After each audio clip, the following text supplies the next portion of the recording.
And I'm not going to give the written remarks. I'm just going to sort of walk you through this a little bit. That's the way these things are supposed to work, I hope. And let me first start out by saying what is the goal here? Because I think it's important, even though we're going to talk about spending and all of that, you're going to do your own appropriations process. We recognize that.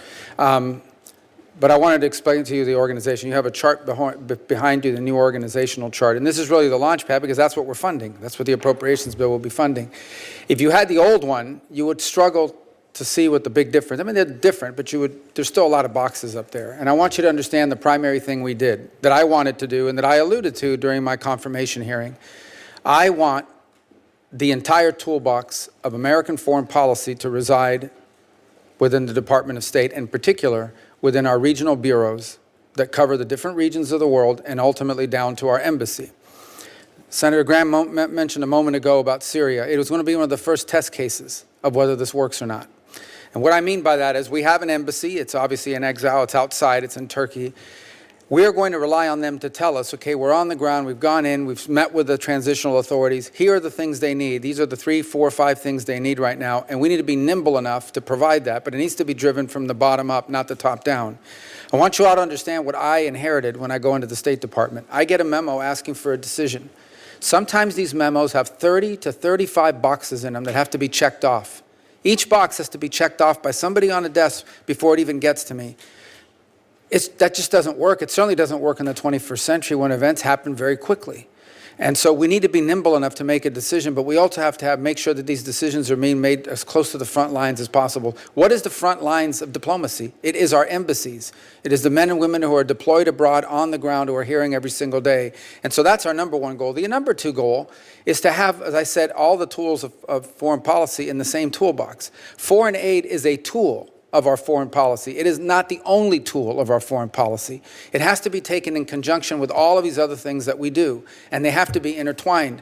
Now, perhaps your experience was different, but I went to multiple countries around the world where I would go to the embassy, and the embassy was upset at USAID because the embassy was pursuing one route, maybe closer to a leader who was less than ideal, but we had a geopolitical interest, why we wanted to get closer to these people. And then USAID was funding a program that made the government angry. And so it cut off our ability. Now, maybe we still do that, but there has to be a balance here. There can't be if they're two separate entities arguing with each other, in some cases not even communicating. In other cases, this was my recent trip to the Caribbean, where they told me, America's always been very generous at giving us things you think we need, as opposed to the aid we think we need. And the aid they think they need in some of these countries is they need to build up police departments. They need to build up law enforcement so they can interdict drugs and secure the streets. And if they get that right, then they can send kids to school. Then they can attract foreign investment to their country, but they have to get that part right. The third dynamic that I say, and I leave humanitarian aside because obviously natural disasters happen and these things will recur, but the best foreign aid is foreign aid that ends. You know why it ends?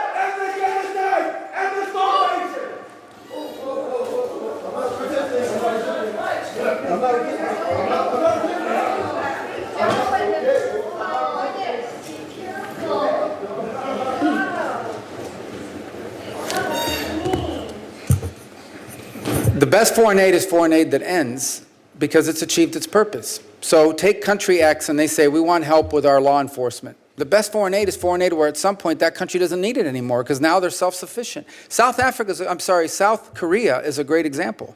South Korea was once poorer than North Korea. South Korea was once an aid-dependent nation. Today it is an aid donor and the 9th or 10th largest economy in the world.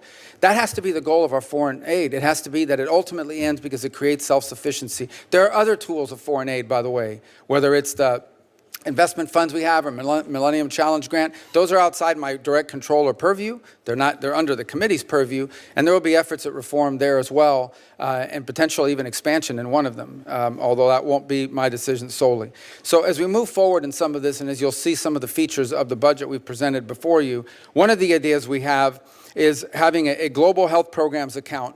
The other is having a consolidated humanitarian assistance account. And the combination of these two things will allow us to deliver aid as part of the package driven from the ground up. I said this at the previous hearing. One of the most important things I feel, one of the most useful things to me in my time at the department has been the cables. The cables that I get from ambassadors. We have gotten so many ideas from those cables.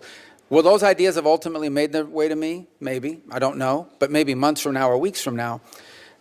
I want more of that in the department, and I want to empower embassies to be able to make decisions about which programs we should be funding, where the money should be going. I want when an ambassador goes into a meeting for she or he to be able to say to them, here is a portfolio of things we can offer, which ones would make the most sense to you. So we're trying to accommodate that through the creation of these two funds.